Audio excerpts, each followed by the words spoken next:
నమస్తేనండి. జై శ్రీరామ్, వీర్ శివాజీ, జై భవాని, వీర్ శివాజీ శ్లోకాలు నేర్చుకుని కదా. ఓకే, ఇప్పుడు చాలా ఆనందంగా ఉందండి. మరి దేశం కోసం, ధర్మం కోసం ఒక తల్లి ఛత్రపతి శివాజీ ఎలా అయితే దేశం కోసం కొడుకును పంపించిందో మరి ఈ రోజు మనతో పాటు ఉన్నారు. అమ్మ, మీ పేరేంటమ్మా? సుమతి గారు. మరి చాలా ఆనందంగా ఉంది. మొట్టమొదటి మన వీడియో చూసినట్లయితే 10 మందికి పంచండి, ఇష్టపడండి, కింద వాక్యాలు పెట్టండి. ఎందుకంటే ధర్మం గురించి చెప్పే వాళ్ళ సంఖ్య తగ్గిపోతుంది. ఆకలిస్తే అన్నం పెడతా, మూడుస్తే ఇలా మొన్న కూడా సీమ పాట వచ్చింది పుష్పల, అదేదో పీలింగ్ కిస్ అంట కదా, అలాంటి అడ్డమైన పాటలు పెట్టి పిల్లలను అడ్డమైన తల్లిదండ్రులు కూడా ఏం చేస్తారంటే పిల్లలకు చిన్న చిన్న డ్రెస్సులు వేసి అడ్డమైన పాటలు డ్యాన్స్, ఒక భరతనాట్యం నేర్పట్లేదు, ఒక కూచిపూడి నేర్పట్లేదు, ఏది నేర్పట్లేదు. ఇక్కడ మనకు సుమతి చాలా చక్కగా ధన్యపడలేదు, చాలా చక్కటి పేరు. సుమతి పేరు దగ్గ మరి కొడుకులను కూడా శాఖకి వెళ్ళడం చాలా గొప్ప విషయం. ఇది శాఖ అంటే చాలా మందికి తెలియదు. శాఖలు ఏదో బెలపు ఏం పెట్టి పంపి చాలా హార్డ్ వర్క్ ఉంటుంది. సూర్య నమస్కారం చేస్తే చెమటలు పడతాయి. పొద్దున్నాక మీరు ఏ ఎక్సర్సైజ్ చేయాల్సిన అవసరం లేదు.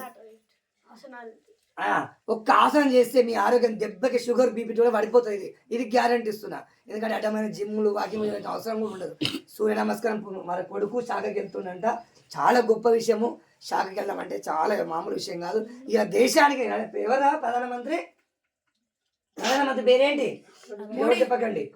నరేంద్ర మోడీ. దేనికి వెళ్ళింది తెలుసా? చిన్నప్పటి నుంచి ఆర్ఎస్ఎస్కి వెళ్ళిండు. ఆయన ఆర్ఎస్ఎస్ కార్యకర్త.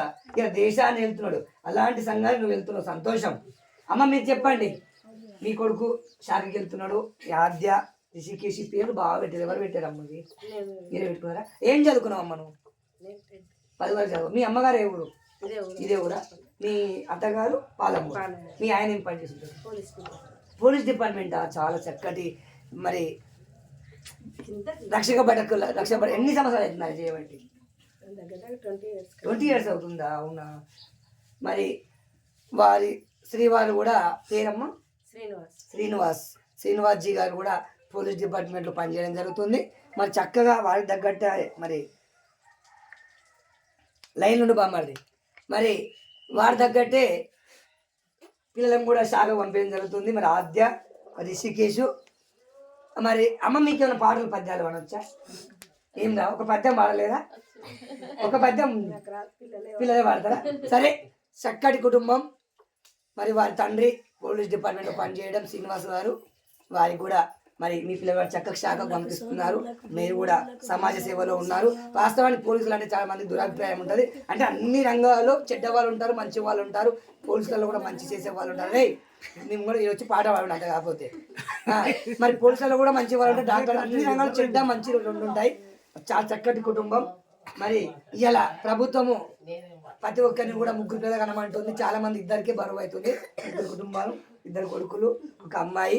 బిడ్డ లేని బతుకు చాలా ఘోరమైన ఉంటుంది. కంపల్సరీ 2 కొడుకులకి చాలా మంది ఆపరేషన్ చేయించుకుంటున్నారు.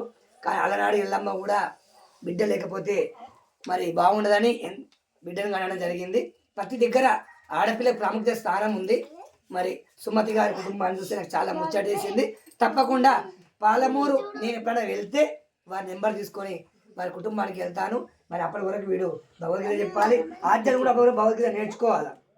సతీష్ అన్న తెలుసా నీకు? మరి ఎందుకుపోయి సతీష్ అన్న, శిక్షకుడు సతీష్ అన్న. తప్పకుండా మీ శాఖ కూడా నేను వచ్చే ప్రయత్నం చేస్తాను. తోలుకపోయింది అక్షయన, నేర్పే సతీష్ అన్న. చాలా బాగుంది. మరి ఇంతలో ముగించుకున్న కొంతమంది మాతృమూర్తులు ఉన్నారు. వాళ్ళతో చిటాచట టకటక మాట్లాడే ప్రయత్నం చేద్దాం. జై శ్రీరామ్.